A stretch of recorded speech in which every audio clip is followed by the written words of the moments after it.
So because we are doing APU to PAX, he's not switched off the APU. The APU is still running. Because we're gonna need the APU for APU to PAX.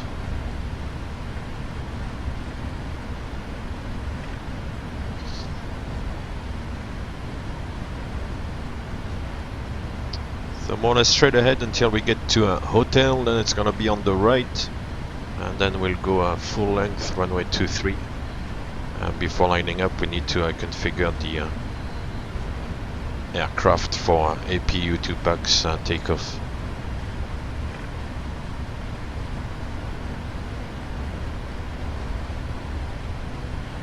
If you configure when you're at the gate, you can do it. Sometimes it's actually easier to do it at the gate, but if you do it at the gate, once the engines are started, then there's no more air conditioning into the the cabin.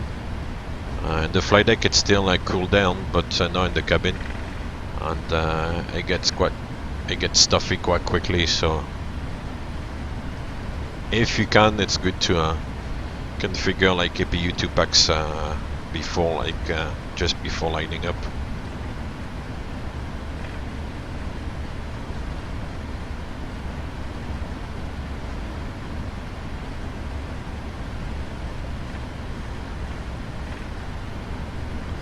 And I'm curious to see as well if the crew will shut down the APU at 1500 feet or not.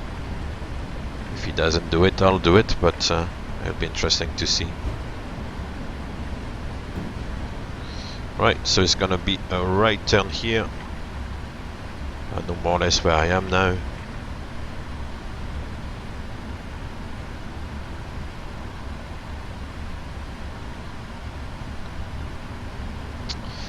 Yeah, I actually need to get back to maybe do a VFR flight, Giant Unicorn. Yeah, that would be a good idea actually.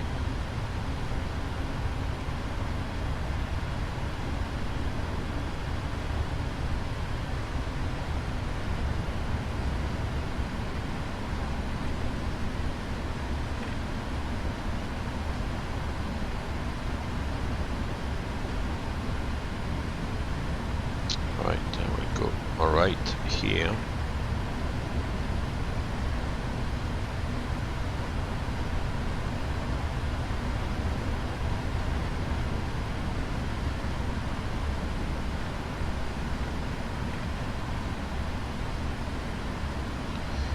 Because we can't really stop at the holding point before here and being all squint, I'll just stop here.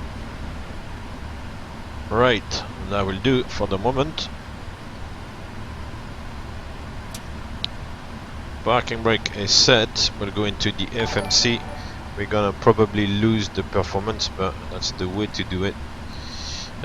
So that's all correct. Then in the cell APU here, enter APU. Yeah, takeoff speeds are deleted. And speeds where we're gonna take them again. 163, 168, 175, yeah. That's it, 175. And you can see here now, you've got ATO for APU to PAX. The N1 has been bumped up to 106.6, which is correct. And if you look at the air synoptics, the APU is feeding the left back, and the right back here is totally cut off. So the center isolation valve is closed, and the APU is only feeding the left back, and both the bleed air from the right and from the left engines are not doing anything. It's cut off. So by removing the bleed air that feeds the air conditioning, you add up a bit of power to the engine. So that's a good way to do it. Good, we are ready. Runway entry procedure. Check. Clear on the approach.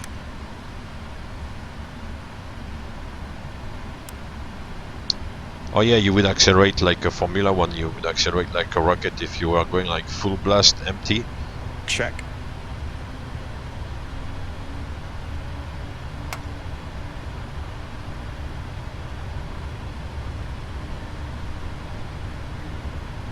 Right. The approach looks clear.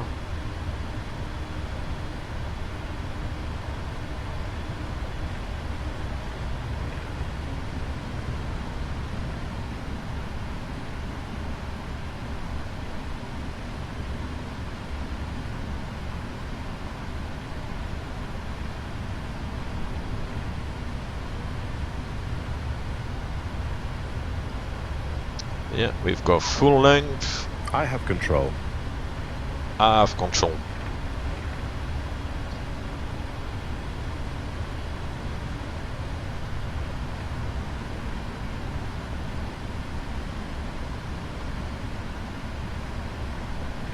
Alright, so the heading is correct. It's runway 23.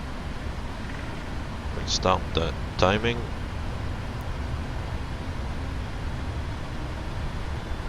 Let's go! 14 hours 55. Takeoff. Check. Thrust ref. Check. Thrust set.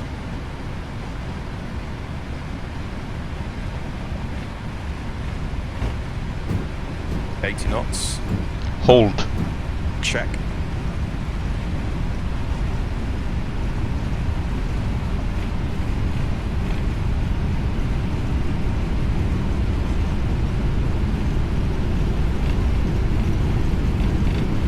V1. Rotate.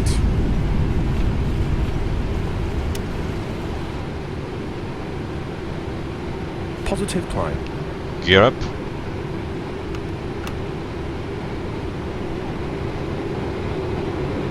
$400 feet. Thrust rev, VNAV speed. Check. Check.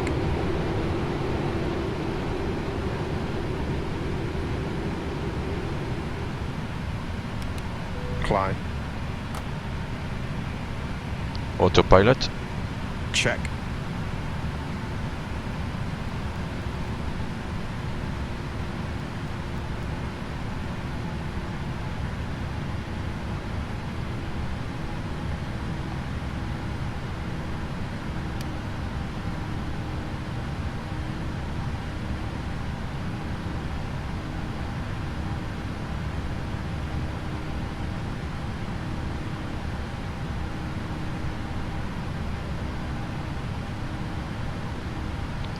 Flaps 5. Flaps 5.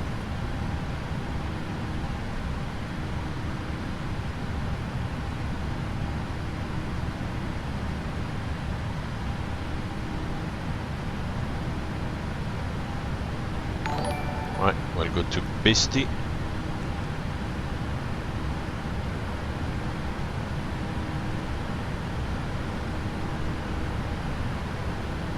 Flaps 1.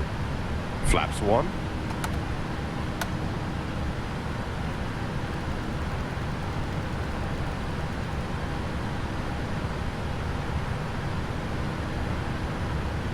So he's not switched off DPU, so we'll switch it off. Flaps up. Flaps up.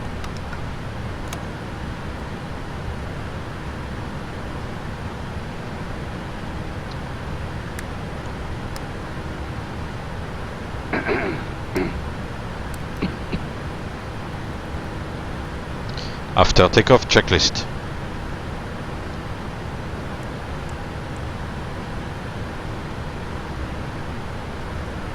After takeoff checklist. After takeoff checklist complete.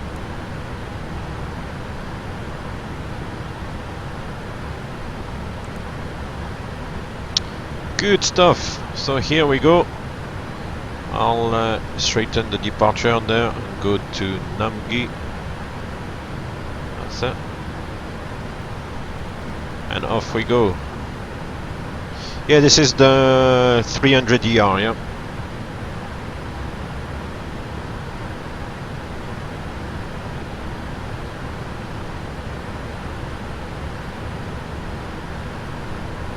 Transition here is 18,000.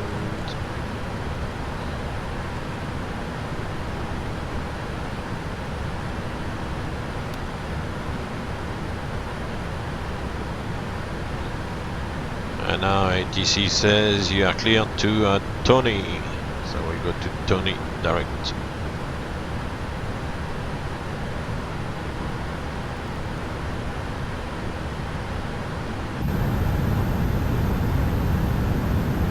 We're leaving Toronto behind us here. We're not gonna see it. No. Oh yeah, here's the airport. The background here. Canadian countryside. Partly cloudy day. Nice. The 300 Mod K93.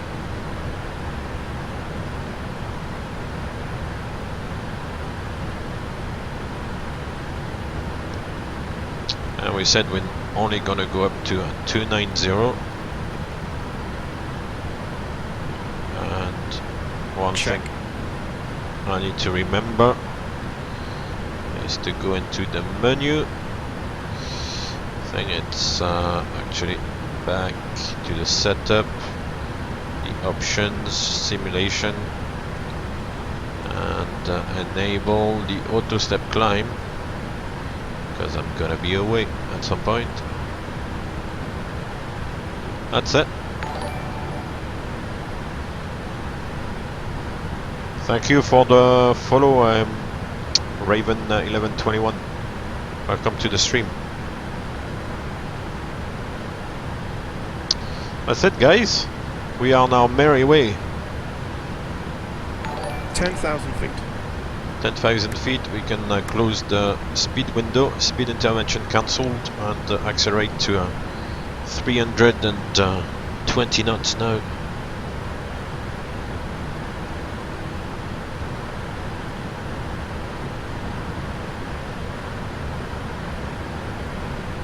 So he switched off all the lights except the strobe lights, which is the correct thing to do. Seatbelt sign auto. Seatbelt signs auto. Good man.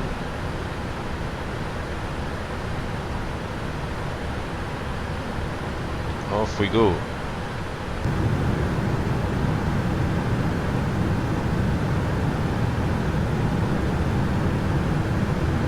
Walking on the wing.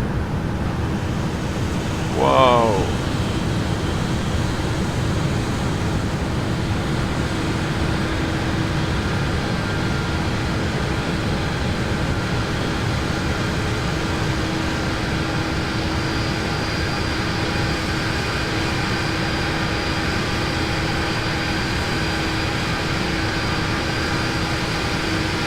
Almost a 350-ton aeroplane. Yeah, as I said, I was going to do the Air Canada flight on the 200 LR. Hey, Norwegian pilot, how are you doing? But yeah, I didn't have my views with EasyDock set, so I just thought I'll do it on the 300 ER.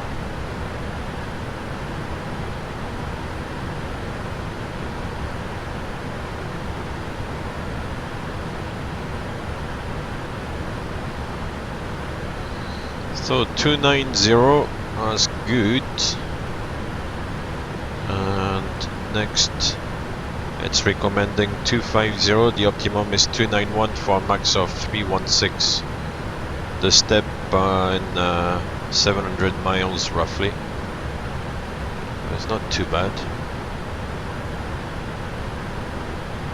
I'm alright, thank you very much. I'm getting ready for this long flight.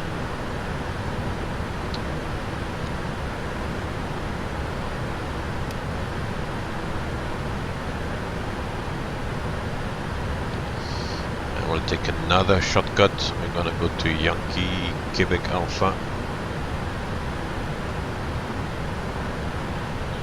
I'm sure ATC would give shortcuts like that. Kind of try to fly in a straight line. Yeah. We've got at least a straight line for the next 160 miles, which is good. And we are taking like more like the wind on the tail, which is very good as well.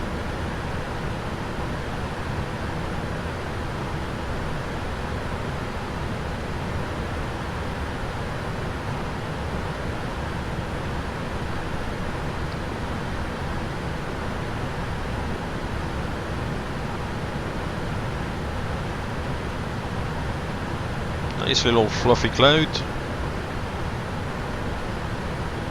So obviously I've never been all the way up to the North Pole on this thing, so it'll be interesting to see what it's like. I'm hoping it's gonna be daylight, but it might get a little bit dark at some point, because well, maybe not. It's hard to predict really what it's gonna be like, so we'll see.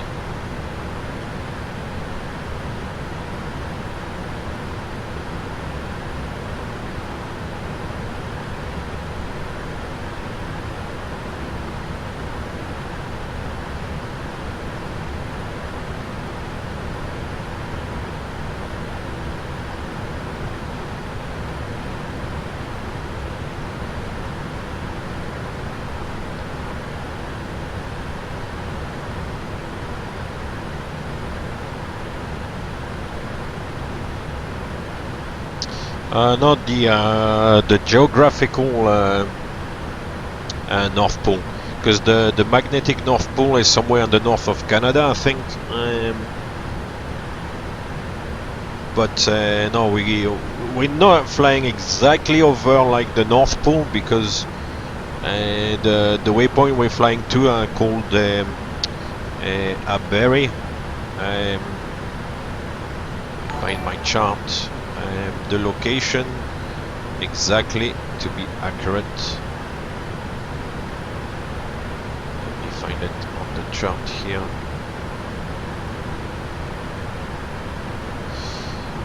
Yeah, Aberry is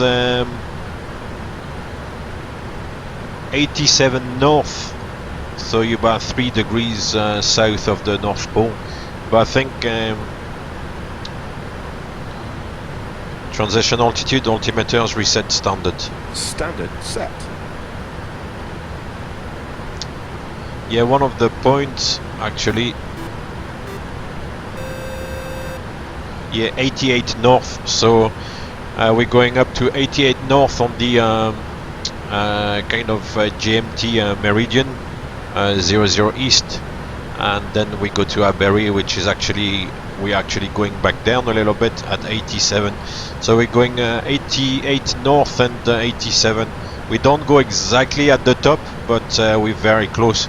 And actually, I don't think they actually use the North Pole like waypoint in a lot of routes. That waypoint Aberry then links into the airway system into Russia. So that's the way it's kind of, you know, laid out.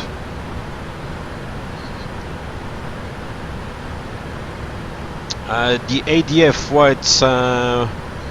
what is for and how to set it up.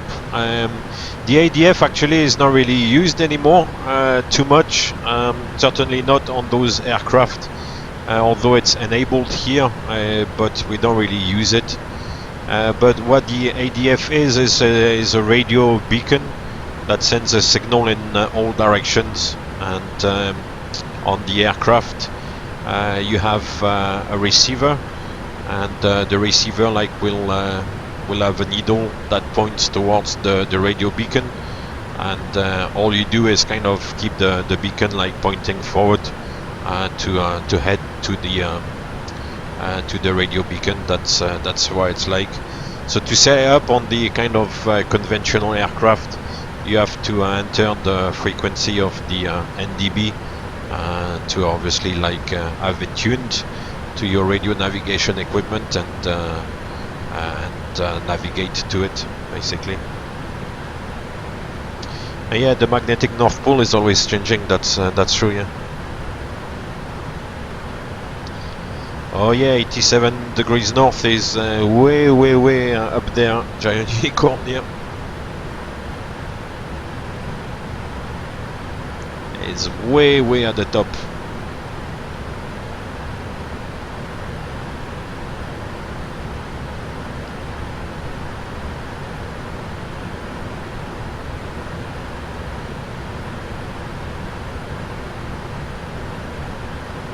No problem, Zergoon 42. Thank you for the follow, Slay Biatch. I can see where that one is coming from.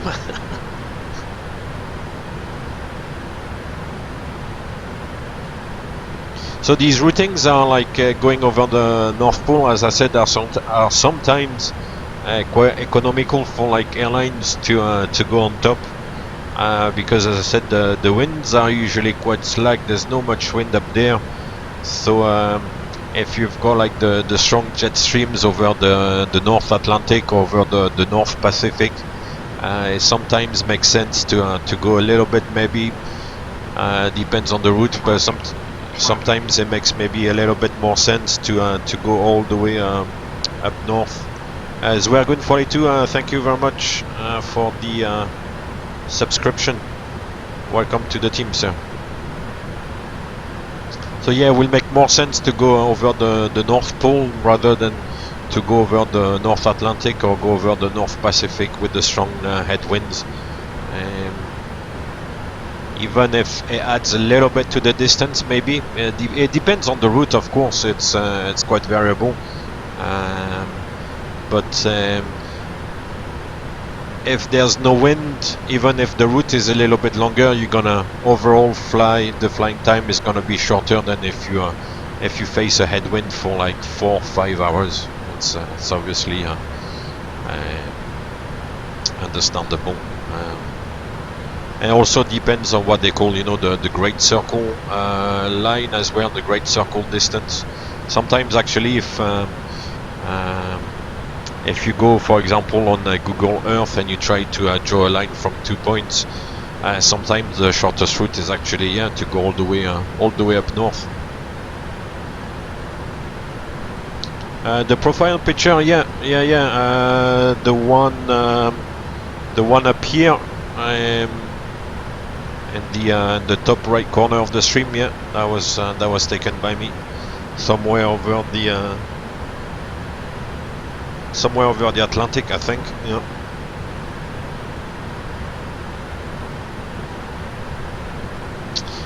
Giant unicorn, that's correct. There's no nuts. There are a few kind of polar routes, but no, there's no tracks. It's free routing. But on the Russian side, so from that waypoint Aberi, that's the famous kind of North Pole point. From Aberi going into Russia, going down towards Murmansk, then they have an airway system. So then you're basically on an airway, so it's kind of a little bit restrained, but the airways are kind of pointing in the right direction and they are straight. I mean, they're not like turning left and right, so it's okay. Hello, Pat Leclerc and Lonely Floopy, how are you doing? And Royal, hello. Welcome to the stream. That's okay, no problem at all. We have not reached the cruise level yet, so we did an APU to pax takeoff, but otherwise it was not even full departure, so we didn't miss much. It's okay.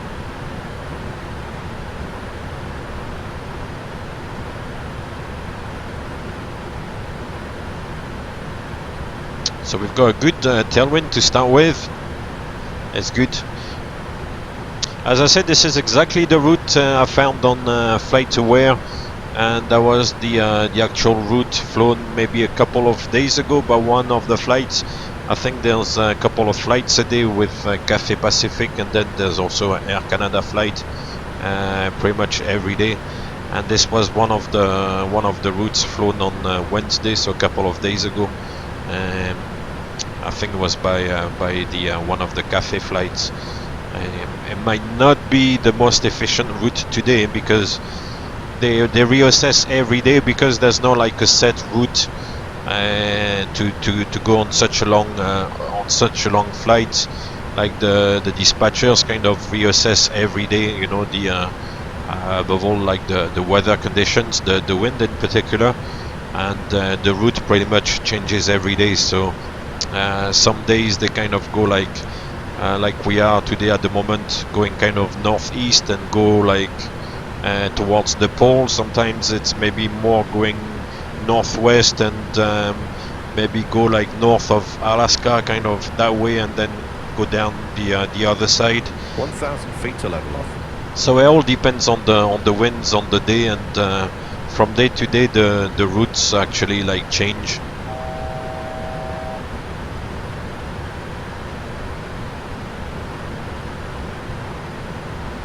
Oh yeah, Murmansk-Kamin is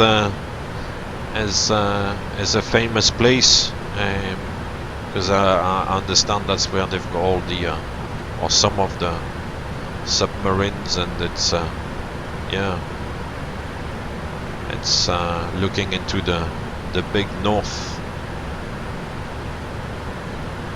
Yeah, they must be cool up there. Yeah, I'm quite happy.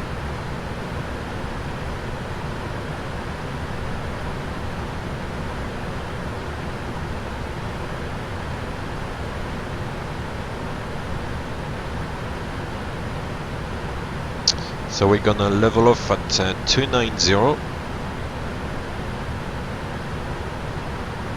Increase the range here for the terrain.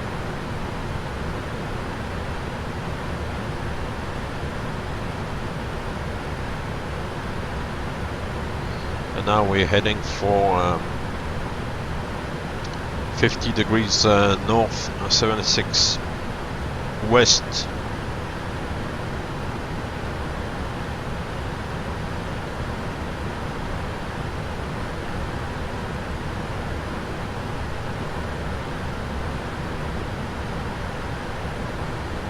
Hey, Crooner 777.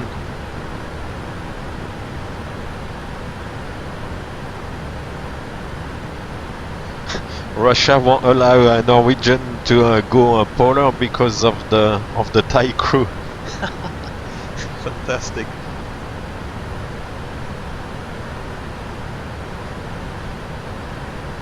Yeah, it's crazy, all this political stuff.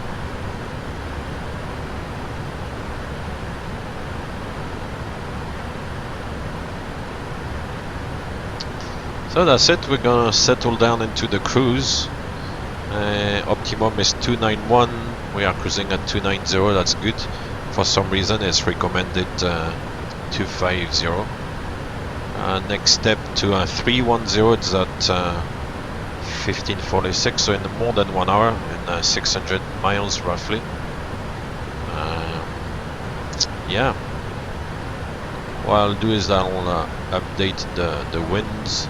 So we'll go to the lakes page, then go to route data, then click on the wind prompt here on what I will call R1, right one key here, and here are the winds which have been worked out, the wind forecast. So we'll delete 26 because we're not gonna use it. We're gonna delete 28. Initially we're gonna set 29 since we are 29 now, so we may as well 2931 and 33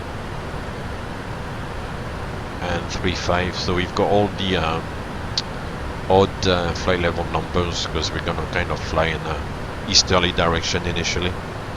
So once we've got those 4 levels, we can execute that and then go back to route data page and then request the wind data here. So it says requesting. So the actual aircraft, and here it's simulated, it's kind of contacting the servers via data link, and then the servers will send all the wind data back to the aircraft once again via data link. At this stage of the flight, because we're still like over kind of domestic Canadian airspace, it'll probably be via VHF, but it can happen as well via satellite. And then we get the wind data uplink ready message, so we can clear the message and then load the uplink. And once the uplink is ready, the modified route 1 data page is enunciated here. We can delete uplink message there, and you can see the modified page here is highlighted along with the W's. So if you click again on R1 for example, you see now for the 4 levels we've got updated wind forecast, so we can execute that. And then because we had the descent forecast as well, we can go to VNAV. This is the cruise page, so go to the next page, the descent page, and then go to forecast and press the load prompt here, and it's gonna update the winds. If there's no if there is a change, if there's no change, it's not gonna change. It doesn't look like there's a change actually, so the descent forecast winds remain the same. That's it.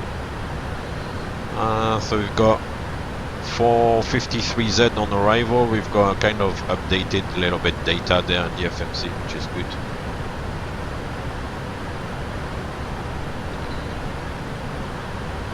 Yeah, I'm flying from your hometown. Cool.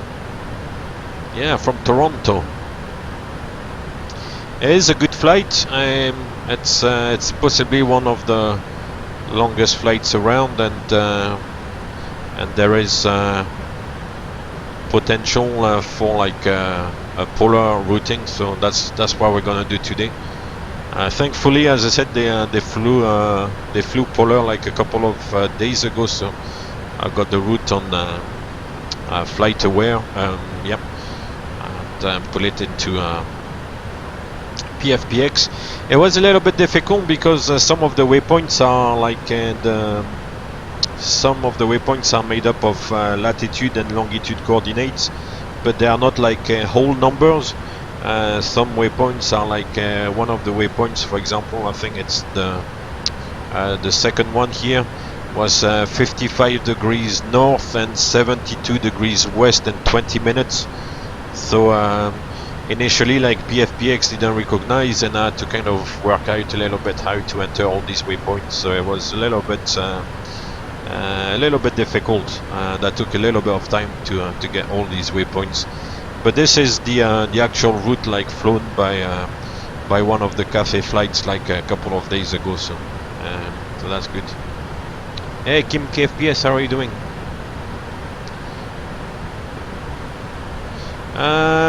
MGAZI 12, yeah, the things to do at cruising altitude, well, has plenty of time to kill, I guess. But yeah, kind of keep like an eye on the fuel, keep an eye on the weather, like around the area where we're flying, just to make sure if we need to divert somewhere, we can land. Yeah, things like that. Have something to eat.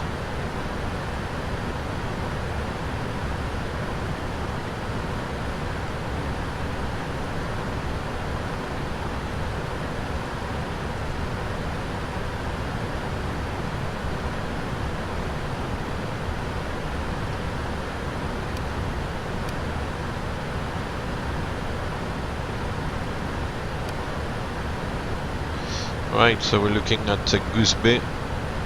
So obviously it's a polar flight, it's Etops, because obviously we are going like very far up north, and there's nothing out there, so it's also like Etops flight.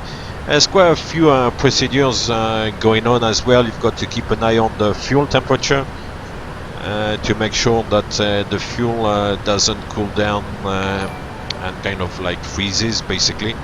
Oh well, it doesn't really freeze, it gets like wax, but yeah, you have to keep an eye on the fuel temperature. Today I don't think it's going to be an issue because it's kind of the northern summer, so even over the North Pole the temperature shouldn't be too cold, but in the winter it can be an issue.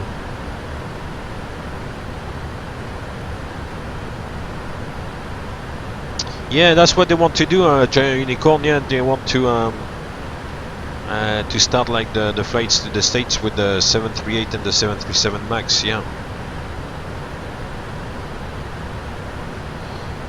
it's all politics. Yeah.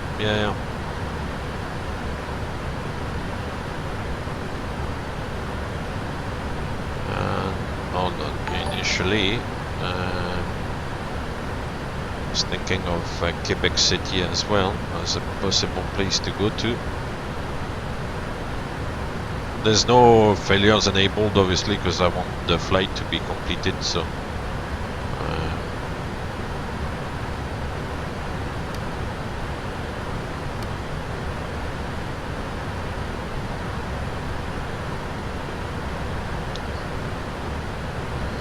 that's Quebec City there. We're gonna be 420 nautical miles, and then just on the side here. So actually, looking at the flight plan, is there another?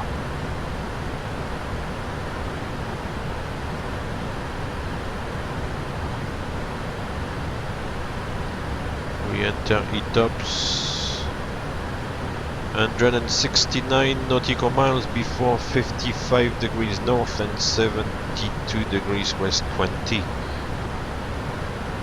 Yeah, so that's where we enter Etops. Then we're kind of flying just on the edge of it, and basically until we get to somewhere over Russia, or we'll be Etops. We'll be very far from anything.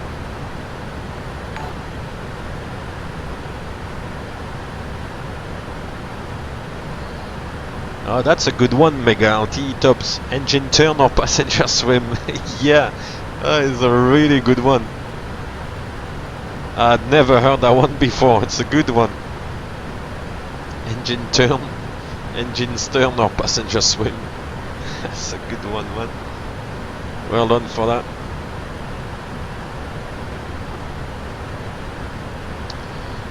Are we allowed to change the route once in the air? Yeah, you can avoid weather. If there's an area of weather like ahead of you, you can certainly ask to deviate. And yeah, to deviate you need permission. But otherwise, you wouldn't really change the flight plan route, because I mean the flight plan has been worked out by the company, and it's usually the the most economical route, and so and the fuel you carry has been worked out in accordance to the route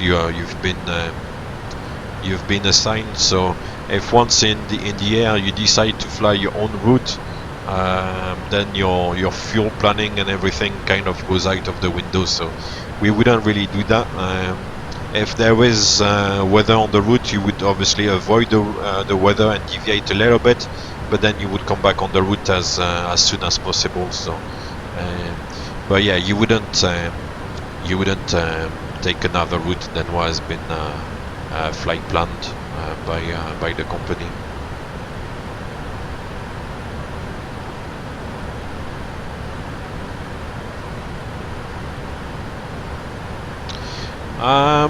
For the 777, we don't really run the APU during Etops, to tell the truth.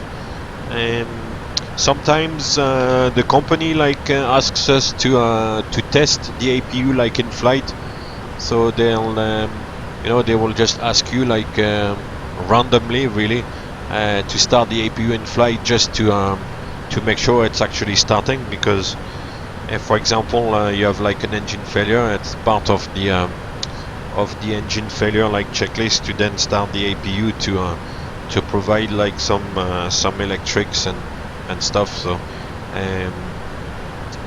but otherwise, it's not part of the normal procedure, because, of course, starting the APU in flight and keeping the APU running in flight is burning a little bit of fuel. So it's not obviously a desirable situation to burn extra fuel for nothing. So so normally, no, we don't have the APU running.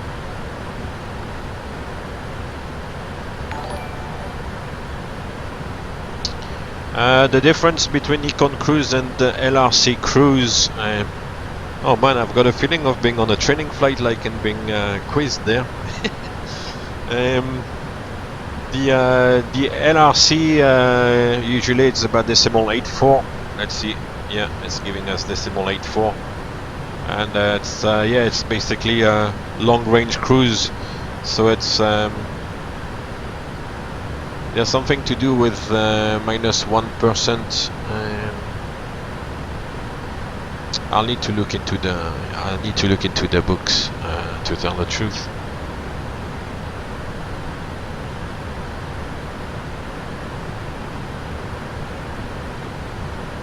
But yeah, it's the kind of best endurance speed -1% or something like that. I know there's definitely like a -1% in there, but I can't really remember what it refers to.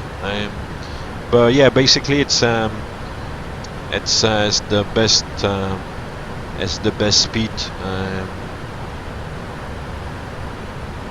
But it doesn't mean it's the most economical speed. If we go LRC, it's gonna give us the simulate 4, but fuel wise you see we burn more fuel,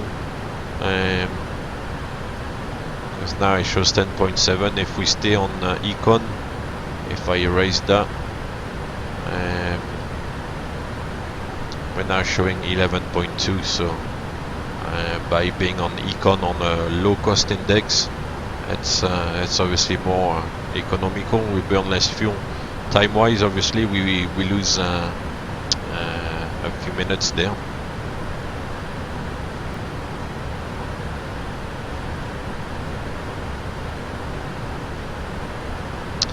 Future airline pilots, yeah, the MEL is the minimum equipment list, which is basically a list of all the defects an aircraft can have and still be dispatched.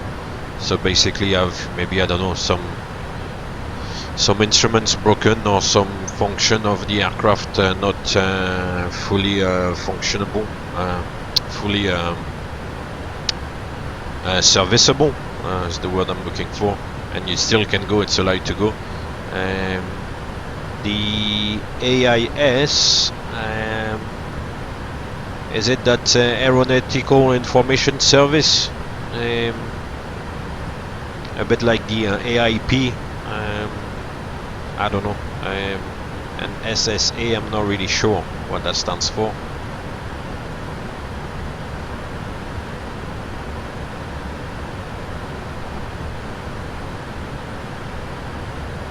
Yeah, even when I stream I've got to look into the books.